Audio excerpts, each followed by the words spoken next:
We are just saying this is Footy Prime. This is the morning after the hangover after Canada's men's national team lost 2-0 to Mexico in Nations League semifinals. And our James Sharman will remain on the left coast to cover the third place match, which will be Canada versus the USA. And it's 7:30 in LA. He should be fucking up and on this podcast, is all I'm going to say. Yes. Yeah. Big time Charlie. Total big time Charlie. Yeah. We're doing the walk of shame here. Yeah. We're doing the walk of shame? Yeah. I think Canada is collectively, right? Yeah. A little bit. We pumped their tires. Speaking of big time Charlies, Jimmy Brennan's here, who was on coverage for TSN last night. You must be tired a bit, Jimmy. I'm knackered. Didn't fall asleep for about 2:45. Yeah. All pumped up, eh? Yeah. It's brutal. Jimmy, can you move your mic closer to you or like prop it up onto something? This is about his big time Charlie in the TSN studios. You have people doing that for you, right? That's right. No, you know that. I know. But somehow coming through the ranks of women's professional soccer when it was not professional, you're used to doing shit yourself. Jimmy, on the other hand, is used to people doing shit for him. They Velcro. You have to Velcro the lavalier the lavalier mic to yourself, Dubs. When they attach you at the TSN, you're like, no. I'll do it myself. I think it's pronounced cavalier. What's a lavalier? That's what they're called. Those little clip-on mics? I had no idea. Is that like the brand name? Is this like a Kleenex tissues thing? No. It's a lavalier microphone. They're called. Yeah. It's lavalier. I never knew that. Because I thought lav was like lavender. Like the. Sorry, I went to broadcast journalism school, so I learned some things like a blute, like the word a blute. What's that, a blute? See? That's how Canadians say it. Mm-hmm. That's what they said about the game last night. Mm-hmm. And our predictions, as Craig Forrest alluded to. But that voice you're hearing is our own Jeff Cole, who's celebrating being 62 years young today. Happy birthday, JC. Who said that? Thanks, Doug. By the way, I wanted to mention it. Did you notice, I think it was yesterday's pod, I wanted you to cover something up because it was on Tuesday when we recorded 2 podcasts. And then the second one, our Jacob Schaffelberg interview was supposed to drop on match day -1, which was Wednesday. And I totally fucked it up.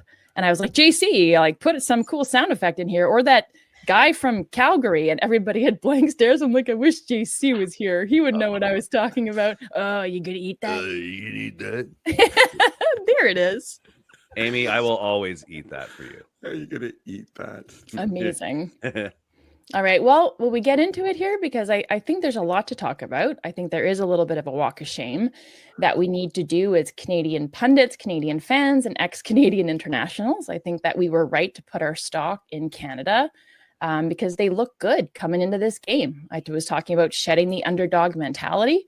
But I think this is a team where it looked like all the pieces, all of the learnings, the philosophy, the talent that they had, it looked like it was all going to come to fruition on the biggest of stages without underestimating Mexico. But I think you fully have to give Mexico credit for being really resolute defensively, being unflappable, managing the game really, really well, and then a massive performance from one of their big stars in Raul Jimenez, who scored a brace against Canada, and the dagger was that free kick in the 75th minute. So, Craiger, why don't you kick us off here? Maybe just your general impressions of the game. Obviously, Marsh talked about wanting adversity. They certainly got it by conceding within the first minute. But just Canada's overall performance last night versus Mexico. Well, I agree with you that Mexico really did manage that game really well. You have to credit them, and it's the best I've seen them play for some time. They were sharper at the start of the game too. They just a step quicker, a little bit better movement. Obviously, the early goal helps them an awful lot. Lucky little bit of a bounce to set them off, but that's beside the point. But I think with Canada, never didn't create that many open chances. Set pieces weren't particularly great. I thought Laren stayed on too long. Maybe Oso stayed on too long. Alphonso Davies, I thought he was trying his heart out, but trying too much again. It seemed evident that he was trying to do too much. His talent is clearly there for everybody to see.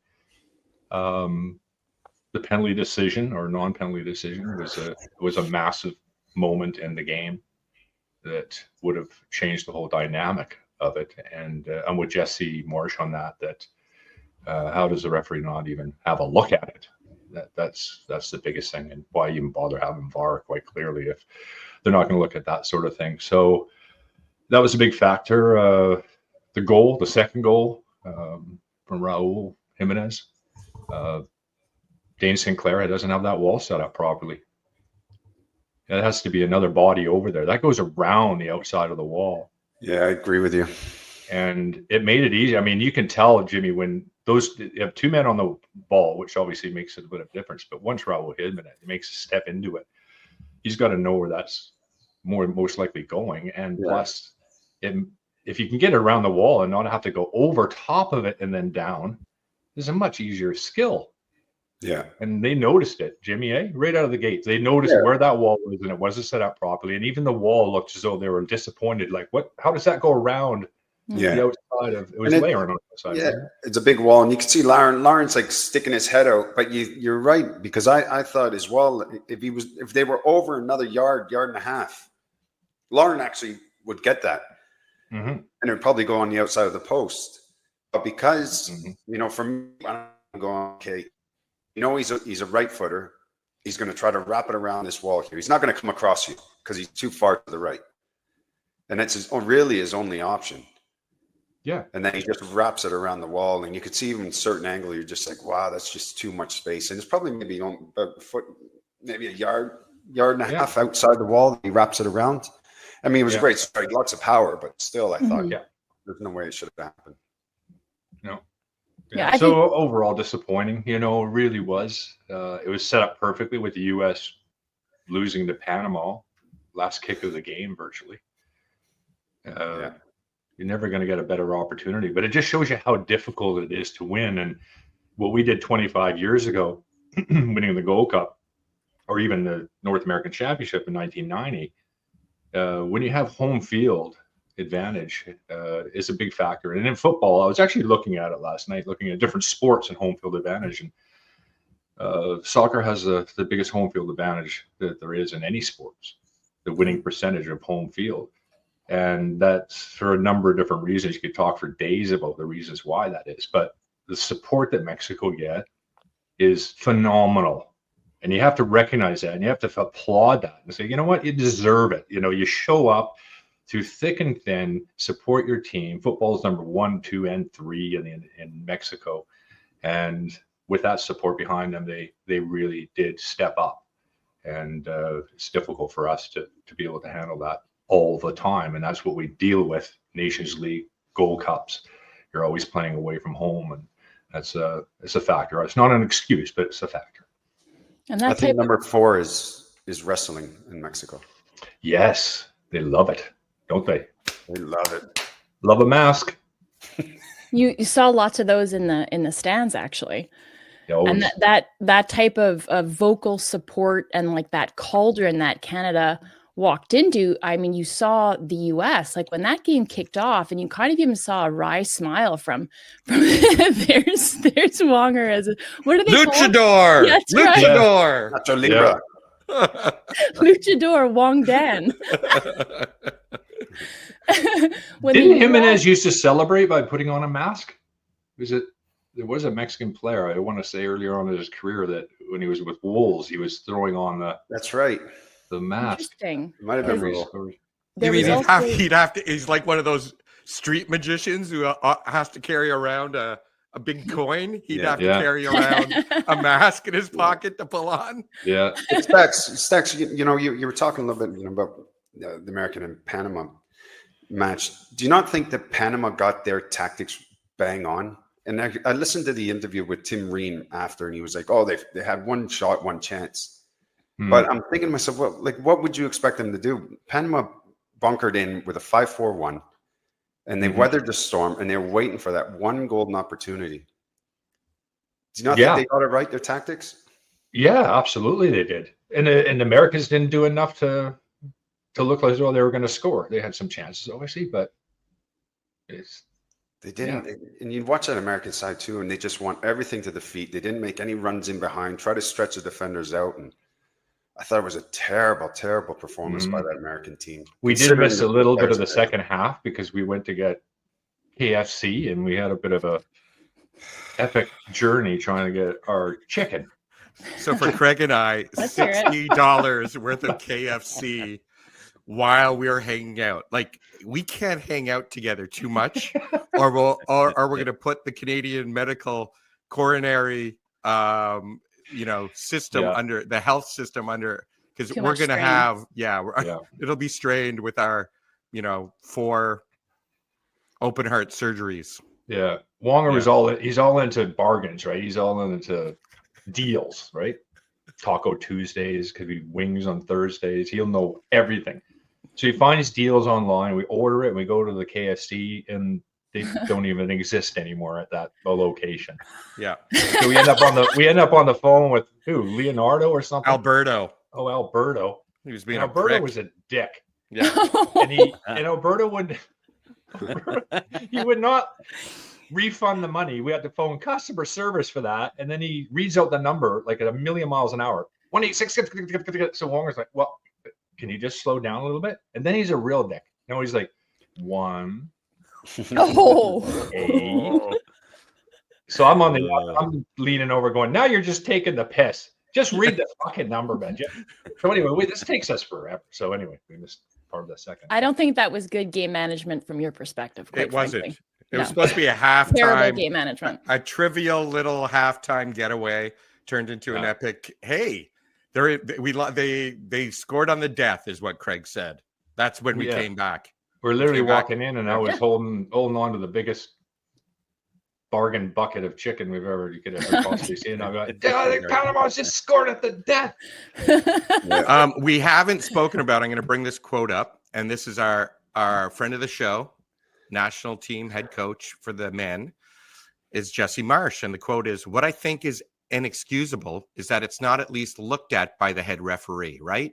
First, it's called a foul in the other direction, which is strange because we clearly get contact first. But for me, this is the definition of a penalty."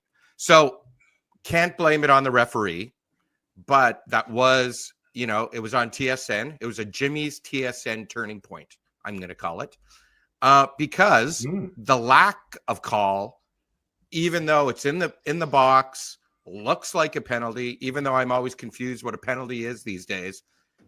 Dubs even tweeted out, what the hell was that, basically, right? Yeah, how is that not a pen? How is that not a penalty? Craig is going, what the F, while he has a chicken leg in his hand. And but it was because Alberto put some foreign object in it just to stick it to you. Alberto was actually at the next place we were at going, spit into that chicken. But let's talk about that. And then their resilience or lack thereof, or how they approached it after that. Because I don't think it was great, but you guys let me know.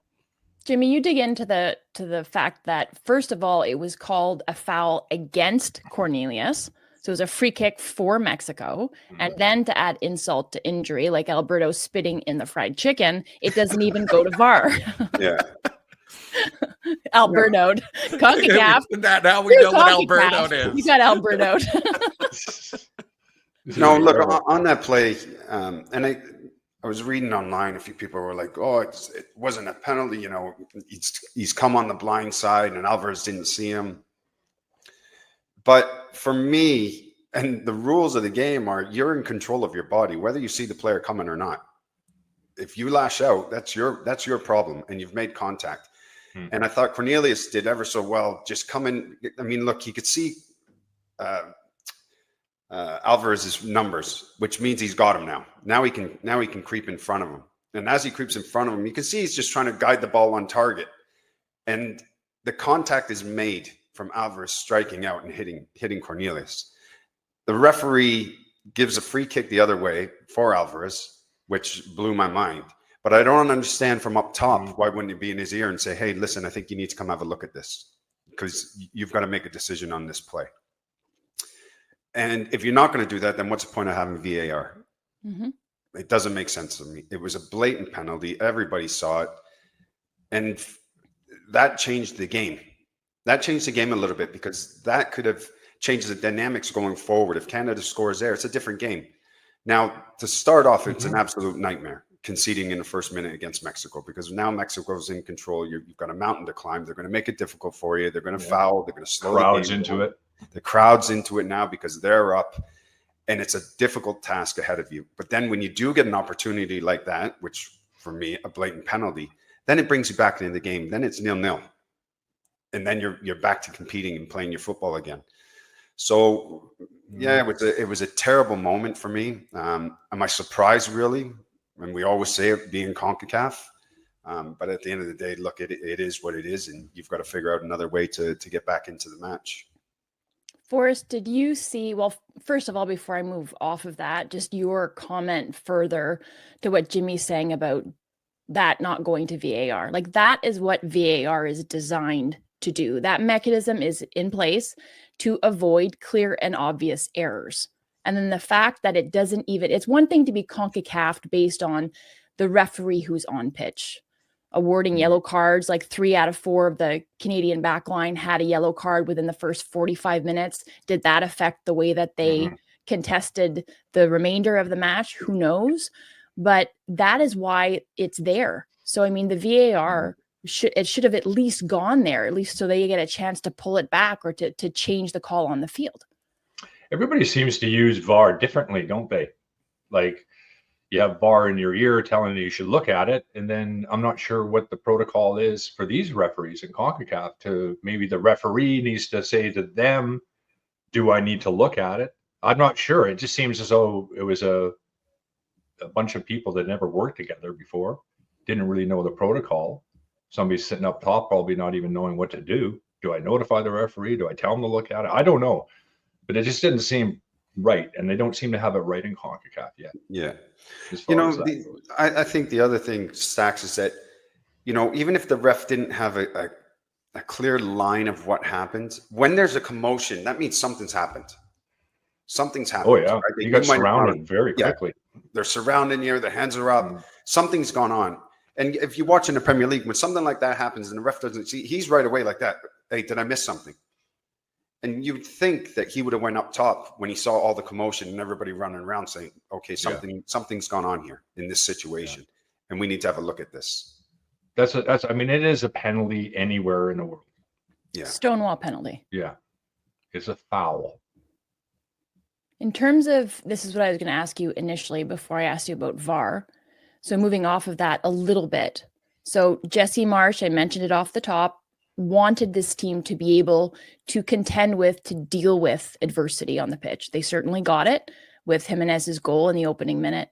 But do you think that it was too much then for them to deal with the fact that they see their way back into this match? Because to their credit, they didn't really change their approach. They didn't change their energy, the tempo, the aggressiveness of the press after they conceded. They kind of kept on the front foot and they sort of kept to plan. But then when they don't get that penalty, when they see it as being maybe their way back into the game, do you think that that was too much mentally for the team to contend with? That's a really good question. I think it did take some wind out of their sails. And then a few of those yellow cards. I was sitting there with Wong and I was like, you know what? There's nothing wrong with that. Just giving a foul. It's a foul. AJ, like some of those were fouls, but they're not necessarily bookings, but they put him in such a position where now all of a sudden you're on this booking for something that you shouldn't. And then later in the game, the referee put the whistle in his pocket. Yeah. On fouls even against Canada, but it should have been given against Canada. He wasn't even, giving bookings. I mean, remember Tajon went over top of the guy, grabbed his shoulders. Yeah, he just gave a foul. Okay. I mean, that's generally a textbook booking. Yeah. He doesn't even give that. Yeah. And it just seems to be such a lottery. And we always go into these games, Jimmy, in the CONCACAF with these referees. And I'm sure you have it as well, Amy, in the women's game. I'm not sure. You're worried about what are these referees going to do? And I said to Wong, I've never worried in England about a referee making a mistake or doing something freaking stupid, even though it happened from time to time. Never worried about it. in CONCACAF, it's always like, wow, man, like what's next? And what is this guy going to do? You're not going to give a penalty to this. He's going to give something here. He's very, very difficult to deal with. I feel the referee lost control a little bit too, and I think he got his decisions wrong. And I understand what he's trying to do. He's trying to set the tone early because he didn't probably want the match to go the way that it did the previous time Canada and Mexico played with 43 fouls. But guess what? Again, there was 43 fouls in this match. Yeah. So, but he set the tone early, giving everybody yellow cards. And then what ends up happening, you can see every time there was a foul, everybody was coming around him saying, book him, book him, book him. Because you've set the tone already. You've gave out 4 or 5 cards within the first 15, 20 minutes. Yeah. So you better continue doing what you're doing. And then he starts, and you're right, he hides the card, he lets a few things go. And then that's when the emotions start kicking off throughout the match, because then you're getting confused by the referee as well. Thinking, hold on a minute, that guy's just got booked for that, but I've just received the same tackle from him, and you're not going to book him. I've not seen Alistair Johnson that frustrated before. I mean, he could have been sent off. Yeah. Especially after that easy little yellow he got. So he seemed flustered by the whole situation. Dubs, can I pull up that Kone's enthusiast one? Sure. Can I just say one thing before we do that? I was speaking to JP, and it was about JP covers the Habs, so it was about hockey, but I think this quote applies to sport in general. And he was saying to win crucial matches, and this isn't something he's come up with originally, like you guys will have heard this, you need your big guns to be your big guns. You need your keeper to bail you out occasionally. And you also need a wild card and an unexpected performance where somebody rises above and is just kind of surprises themselves, surprises their teammates, surprises the opponent. And Canada was 0 for 3 in that regard. Big guns didn't show up. Keeper didn't bail you out. Did St. Clair have a poor performance? Or was he bad on the night? No, but did he come up with big saves when needed? Not necessarily. And there was no unexpected performance where somebody was rising above the atmosphere, the game state, the kind of frantic nature of everything. Canada didn't have that. And Raul Jimenez did what the assembled talent that Canada had could not do, and that was be opportunistic. So there was very little in the way of chance creation, but there was also not capitalizing on that. So before we move on to comments, I just wanted to hear from maybe you first, Jimmy. Goal scoring under Marsh or coming from behind and needing that critical goal. Is this a bit of a concern now? Well, I mean, I could put it back and say they had 11 shots went on target, which means they're getting into the right areas, right? In order for you to get in these situations where you are having your shots. I know we're talking about Dane St. Clair, but Dane St. Clair only had 1 shot in the second half. And then the other one, it was in. So, you know, they did limit the shots defensively at times. I thought they were good. We also got to remember, you know, for the first time probably in years, they played Santiago and Raul up top. They went with 2 strikers. Mexico never goes with 2 strikers. So which meant that they had to defend a little bit more and be more compact, right? And deal with that tandem. And at times that tandem was very, very good just with their movement, right? You got a big body in Raul. Raul's 6'3". He's a handful. Then you got Santiago, who's underneath him, who's an absolute class player playing for AC Milan. He played well. Yeah, they played great. And then you got Alvarez as well in the middle of the park. So you're talking about world-class players that these guys are playing against. And I felt that they contained them at times. They really did. They limited the opportunities for the Mexicans. And Raul is not exactly prolific in the Premier League, but the Premier League is a tough league to score in. Yeah. He's about, you know, what did he Wolves? He was like 1 in every four games goal scorer. 10, 15 goal scorer. But he always seems to come up with the goal at the right time, the big goal in the big moment. Like he's the guy that shows up. And this year for Fulham is whenever they need him, he's able to produce. And that's what he did on the night for Mexico. But what about Canada's tandem? What about this tandem of Larin and David? Is it time to see another combination up top for Canada? In a word, yes. Yeah. He has options, as we've talked about before, so I think we'll see that. We did see some substitutions really late, gave him a few minutes, Jefferson and whatnot. So there's options, and there's going to be a lot of talk about that, but I'm not sure Larin does enough for me. You said yourself, Forrest, that you thought Larin, the substitution for him came too late. So do you think it was the right move, or it just should have come earlier? Just come earlier. Maybe the hour. Even give him 10 minutes in the second half, something like that. Yeah. I thought with the substitution as well, when Schaffelberg came off, I thought Ahmed should have been the one that came off. I mean, also wasn't too bad. He was trying to get in those little pockets and open up space for Davies to get higher and up the pitch. But I would like to see Schaffelberg on a little bit earlier. And of course, I wouldn't mind seeing Promise on as well. I mean, when you're chasing a game, why not get a big body? Because you tend to go a bit direct after that, don't you? What we did. And then, you know, looking for Jefferson to get on the end of things and get some knockdowns. But maybe next game, I think there'll be a few changes up top. That's for sure. Mexico did a great job defending set pieces. And not that our set pieces were generally brilliant, but defensively, they dealt with everything into the box. Yeah, they did. But our set piece service was particularly poor, I thought. You saw Chouanier come on and he whipped one in, an in-swinger, really late in the game. I don't know if it was stoppage time or just towards the end of normal time. And Bombito got a hold of it near post and should have done better with it. But there was a little bit of venom. There was quality all of a sudden. There was pace on the service that you hadn't seen before, whether it was Davies or Ahmed on the ball. Yeah. There was one late too. Somebody was in a really good position on the right-hand side. There were some really good runs and just waiting for that ball to be delivered, like the Mexican one for the disallowed goal. Oh, what a ball that was. What a ball. God. Yeah. Good call by that was the official as well. Yes, because that's right. But don't you think there was a big gap stacks between the keeper and the back line? I was sitting with Calvin and I'm looking because we're both lefties.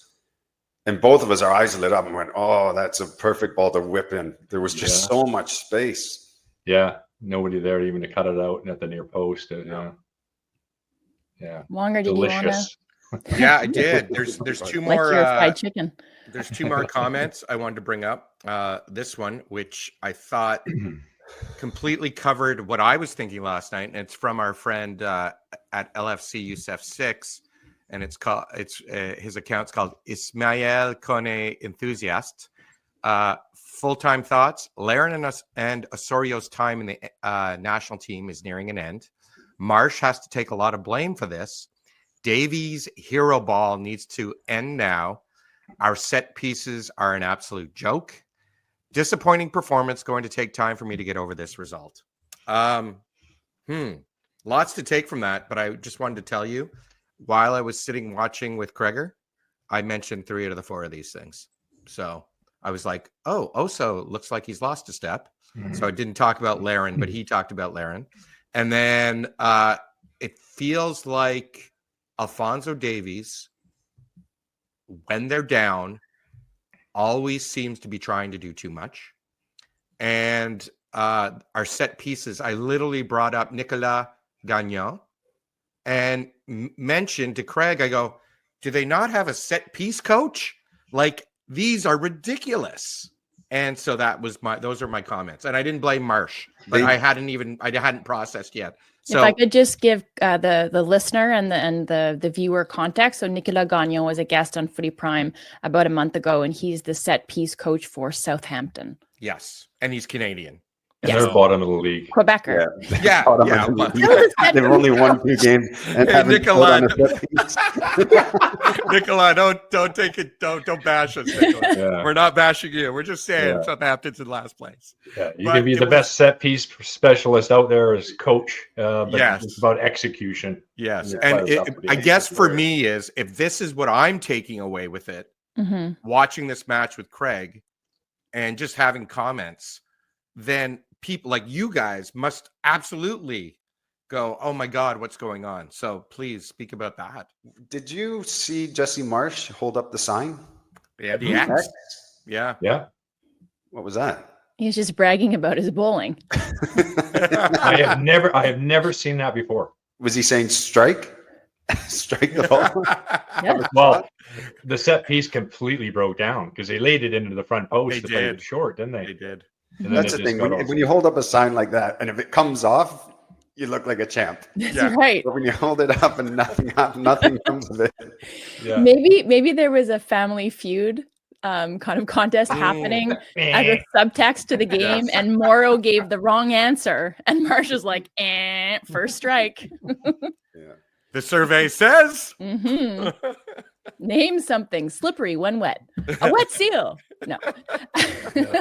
But Jimmy, maybe you can talk. You just put yourself on mute. Maybe you're not the right person to ask here.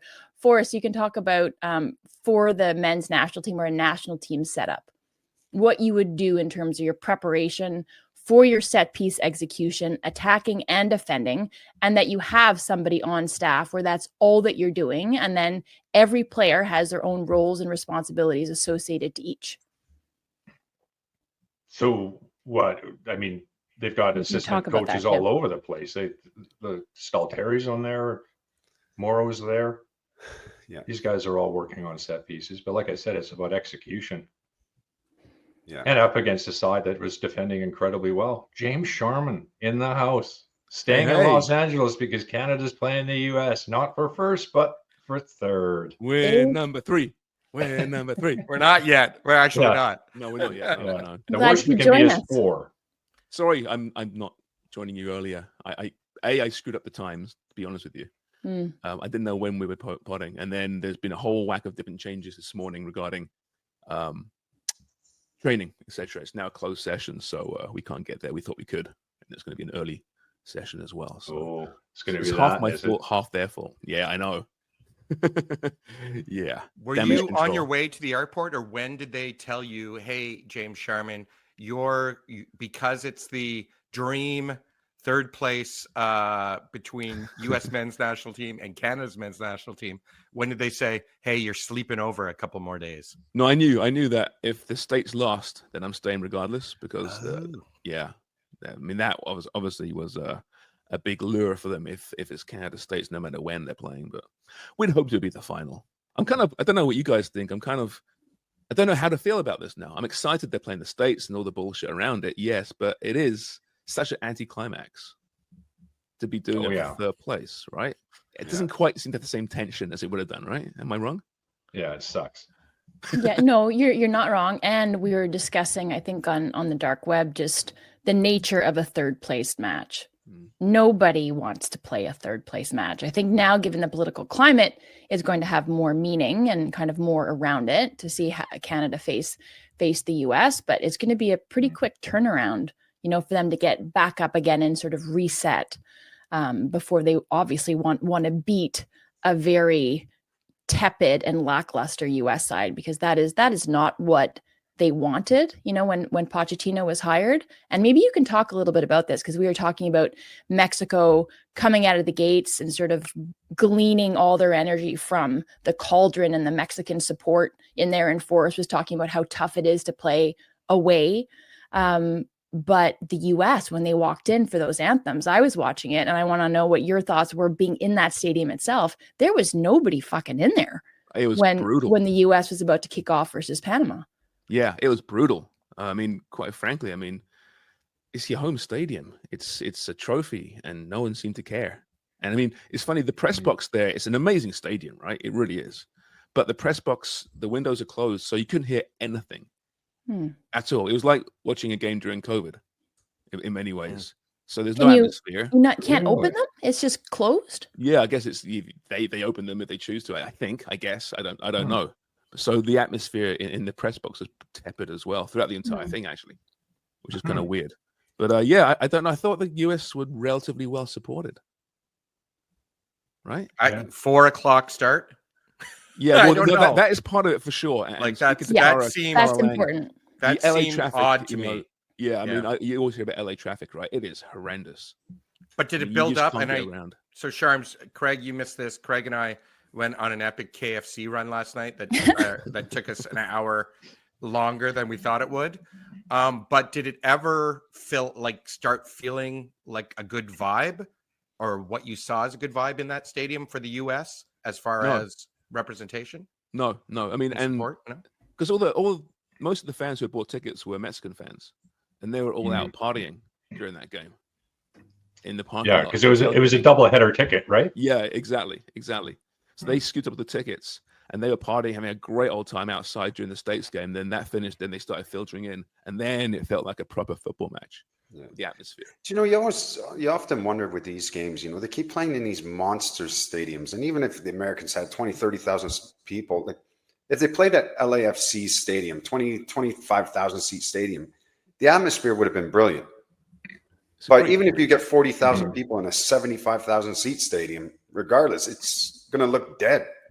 It's a great point. Yeah. But this is America, Jimmy, bigger is better. They go, we're the greatest. We can do this. We can fill this. With the US of A, and then they can't. They never do they? No, isn't that the home stadium for the US for the World Cup? Yeah.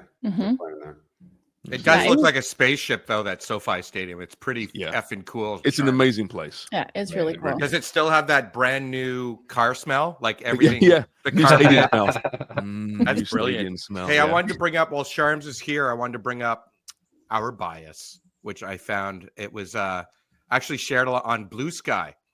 At Footy Prime, you guys talk about how great Canada is and how much grit they have. In your last pod, Craig predicted 3-0 Canada. Jimmy, 2-0. Sharms, 2-1. And Amy, 1-0 Canada. Your obvious bias is on display. Mexico is ranked 15 places ahead of Canada. Maybe there is reason for that. So the question I want to ask to our crew is, should people listen to us? Do we lose? Do we lose? Yeah.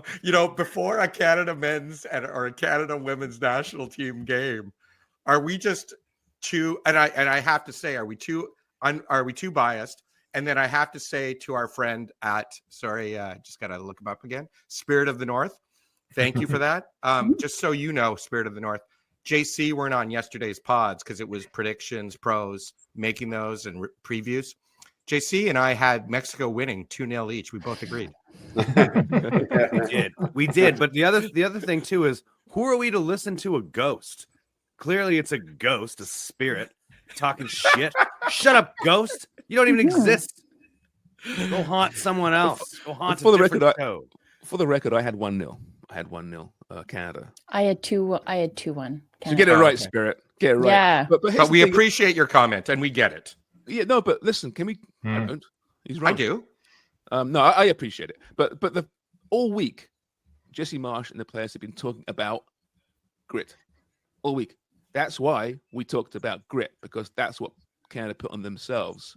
Secondly, the last 3 games, Mexico haven't beaten Canada. Okay, Canada played them very, very well. Mexico was in somewhat of a decline, although that was very much overstated. And so I think we're within our rights to think that Canada could have won that game last night. And are we biased? You guys tell me, are we?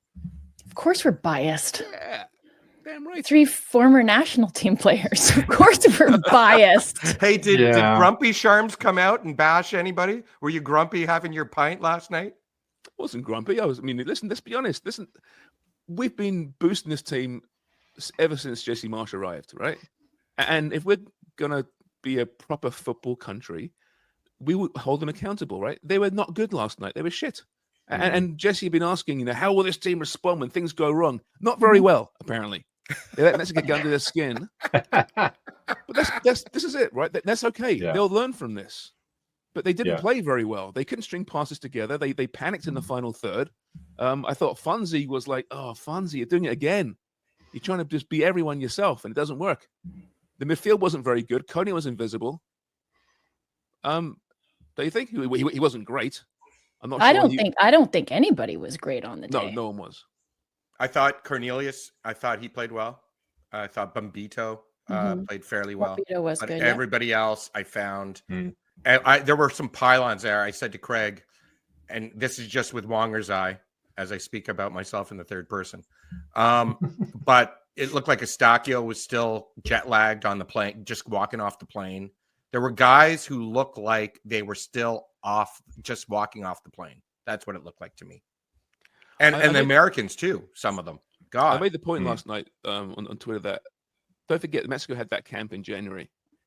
Canada didn't. Yep. Now, so too did the States, right? They had the camp too, but Mexico looked like a well-drilled team that had been together maybe a little bit more than Canada. Canada looked like a team that hadn't been together since, when was it? October? September? whatever the last window, whenever that was. October, yeah. October, yeah. Been a while. Did look rusty, for sure. Yeah, look, I mean, Canada set their own standards, and they set them very high, and that's why I think we went that way. And it's been an awful long time that we could actually put a prediction out there. We thought that Canada was going to do something special.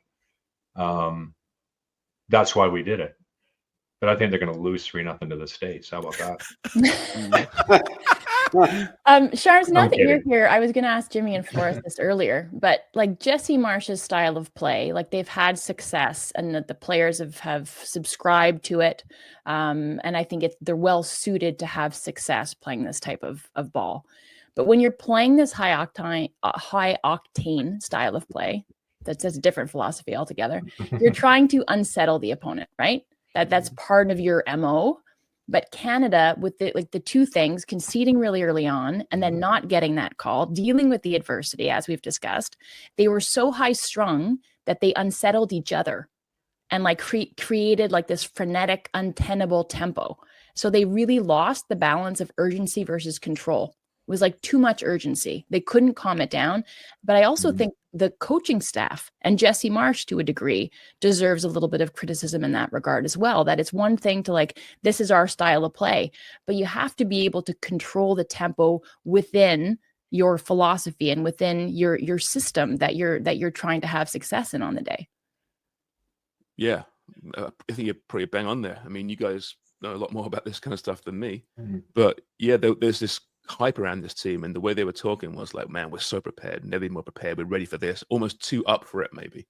And like you said, then they get the early setbacks, and they were, let's be honest, I mean, they were CONCACAF'd for that penalty, right? And they lose it. So I think you're probably very right there, and I think Jesse Marsh will hold his hand up and say that. Not this morning because it's a closed session. We get to talk to him. But you get my drift. But untenable, what was it called? You said frenetic, untenable tempo? Yeah, I think Tony mentioned that to me once.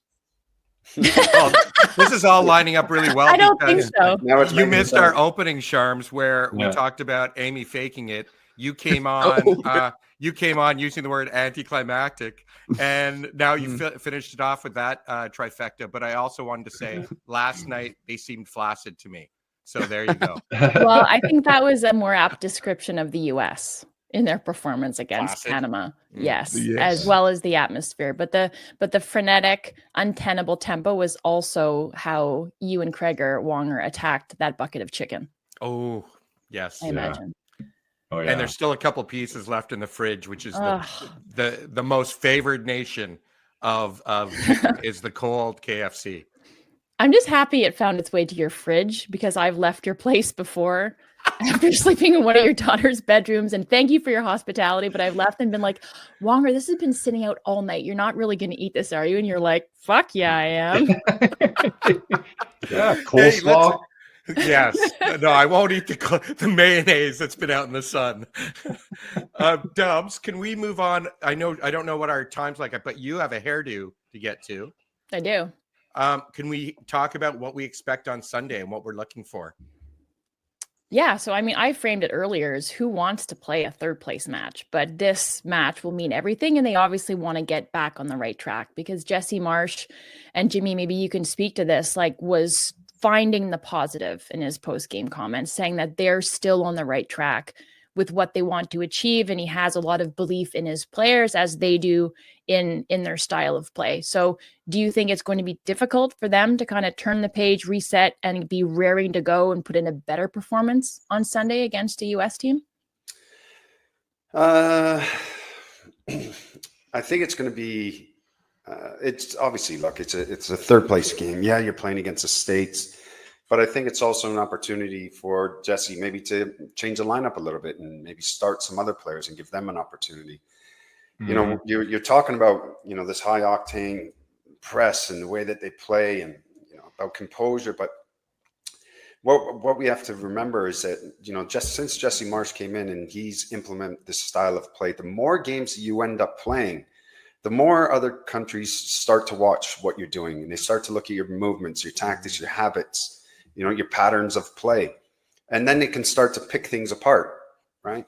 So I think in a way, Man City's kind of like that over the last couple of years, aren't they?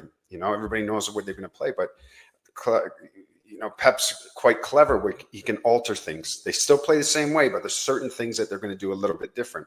And I think once Jesse gets them to really fully understand this way of play, he's also going to have to figure out as well, okay, people are going to start figuring us out now, but now we've got to alter a couple of other things. So we've got to implement some more strategies into the way that we play so that we don't become predictable.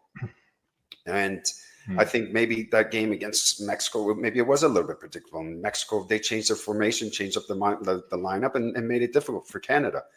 So I think it's another opportunity this next match against the States. Change some players, give them some opportunities to really kind of buy in and understand the way that we want to play. But I don't think he'll go with the same lineup against this American side. And I think Poch will do the same probably. I think he'll probably have a few little change-ups that he wants to do. It was interesting. The Mexicans would play the ball short, but they would only use maybe 2 passes, bring in 2 or 3, 4 Canadian players, and then bang, right over top of them. Yeah. And it really worked well. You know, Jimmy, the headline that we could pull from this episode now is Jimmy Brennan compares Jesse Marsh and the Canadian men's national team to Pep Guardiola and Manchester City. That's what we're going to use on the thumbnail now. You know that, right? Oh, yeah. Yeah, that will go down a treat. Sharms, what do you think? You were in the stadium. I don't know if you saw the entirety of the US-Panama game, but we mentioned the word tepid. They were really, really disappointing. And Pochettino was certainly disappointed. So this is a US team that's going to be wanting to ratchet up their performance. And obviously it means everything to be facing their rivals in Canada. So what can Canada expect? And do you think that they'll have a hard time kind of resetting and turning the page after this disappointing performance versus Mexico? I don't know. Like you guys said, I mean, you've played in third place games. People don't give a shit about it. And the States can't get up for the semi-final.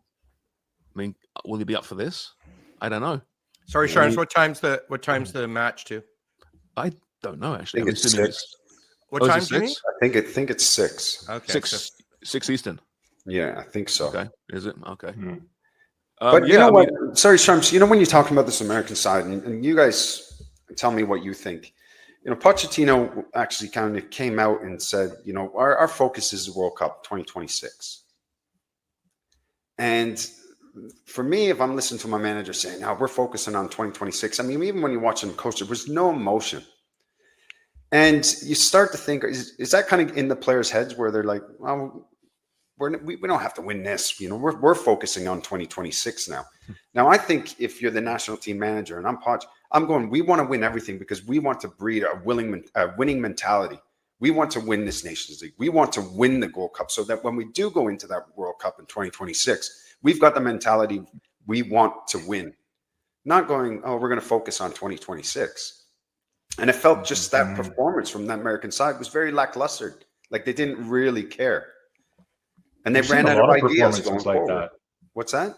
We've seen them play like that an awful lot. Yeah. That's why they changed the manager. Different manager, same performance. Yeah. Same disappointing performance. And it lacked imagination for me. There was just no creativity. Yeah. It was bad. Yeah, absolutely. I think Panama, they were tactically smart and they were really organized defensively and they were opportunistic, which is, again, what Canada's lacking. Yeah. And you got to give credit to Christensen. I mean, I thought he's been absolutely fantastic. He's done a great job at Panama. I mean, look, he's been there, 5 years now? And what he's done to that program, you look at the number of players that are playing over in Europe. I was sitting with the crew watching the match, and I said, you know, defensively, they're very, very disciplined right now. You know, they're in that 4-5-1. And normally what ends up happening when you're playing against Central American teams or you're playing against Caribbean teams, they lose that discipline. Because what ends up happening is they start getting a little bit bored and then they start going to chase the ball. Things open up and you can get at them. But with this Panama side, they did not open up. The whole match, they knew what the game plan was. They were so organized that their lines were nice and compact and tight. Their press, and when they went to close down the ball, was bang on. They made it difficult for America. I think they're doing a hell of a job in Panama right now. Actually, while we're on Panama, Forrest, I wanted you to talk about Turner on that winner, that shot from Waterman. about 25 yards out, 2 turners left, and it kind of skims along the ground and finds that far corner. So did you have any quibbles or any complaints about the way that he was positioned before that shot was taken? Not really. I saw Miola, Tony Miola, criticizing he's got to find a way to make that save. I don't know. It was a good strike, well placed. Yeah. I wouldn't overly blame the goalkeeper for that, quite honestly. Yeah. It's a bit harsh. Tony Miola was fucking shit. Like, honest to God. Oh my God. They pump his tires, and it's like, God, he went over to England. He was like trying out at Watford, trying to play. I'm talking to goalkeeper coaches going, how does this guy even play in the World Cup? He was fucking out the door in a heartbeat. Did they just have nobody else, the US at the time, in terms of their goalkeeping depth? Yeah, I mean, to be fair, he did okay for the US when he played internationally in the CONCACAF region. They always had a strong side, but when it came to club football and doing it week in, week out, and at Stoke on a fucking Tuesday night, We know we could have a cage match now. No, Giola and Forrest, eh? Didn't he try to be a field goal kicker as well? Oh, Well, really? he could have been. He was a fat bastard. Fat bastard. But how about that moment though? I don't think we've talked about it yet. When Waterman scores that winner deep in stoppage time, and he leaps over the boards and joins the CBS Galazzo set, the desk that's right pitch side, and hugs his idol and Thierry Henry, and he presented him with his match-worn jersey after the fact. Like that, we talked about moments with Jacob Schaffelberg, right? About how important that is to drum up support and create touchstones and reference points, and that was one of them. Like for the entirety of CONCACAF, that was a great moment. It was brilliant, really, really. Thierry Henry was wondering what was going on. No, I know, because it was the whole team who came over, and Kate Scott was just trying to duck and like just protect herself. Clint Dempsey, did you see? And he's like walking away, head down, with a bit of a wry smile. Yeah, he was holding the jersey after the game for him to sign it. I love that, right? I mean, it went viral. I think it was so cool, and it just shows me Henry is just one of those beloved guys in football. It seems no one has a bad word to say about him. He seems like a really good dude. He really, obviously, very knowledgeable. He's getting really good on TV. I'm not sure how great a coach he is. Not sure. But I thought you were setting Craig up to say something bad about Henry too. Oh. Overrated, right, Craig? Overrated. Yeah. But I caught Kilbane. I think a lot of people would have missed it. He was like, well, he would be probably the last person I'd run to. Oh, wow. Well, if you remember, Ireland. Well, you remember the handball. handball. Henry handball. I wonder how many people caught that. That's good. Not many. Not over here. I had a laugh attention to it. Yeah. Well, speaking of big moments, I've got one for you right here. Here we go. Looky like it. It's one of the best bits of fun you'll ever have in a night. Trust me, just do it. Just look for Looky Like It. Brilliant fun. Love Looky Like It. Looky Like It's over there, left. No, but the little kind of subliminal ones are the best balls. The best Looky Like It I've ever. Just look for Looky Like It.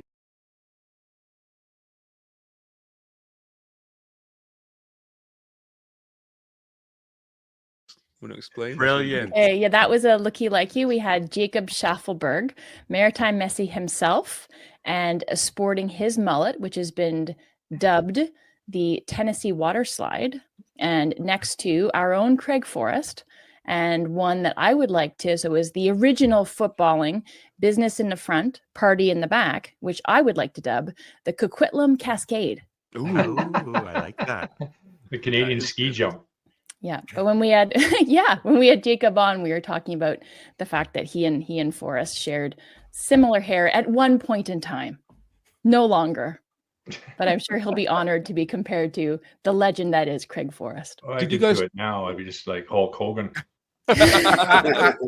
just party in the back. That's it. Wonger, was that you doing a ski jump? It was. You were like the Asian Eddie the Eagle. That's right. Yeah. All right, I got to bounce. Sorry, did you mention Chef early in the show? I thought he was very good when he came on. Oh no, I thought Chef made a big difference when he came on. Like we actually showed some direct running. It was good to see. Yes. Too bad he's not healthy to play a full game because for me, if he was healthy, he'd be starting next match. mean, that's tough to come on. You made a couple long runs right out of the gate, Jimmy. You know, it's like Oh I my could see God. him. He was breathing on his ass.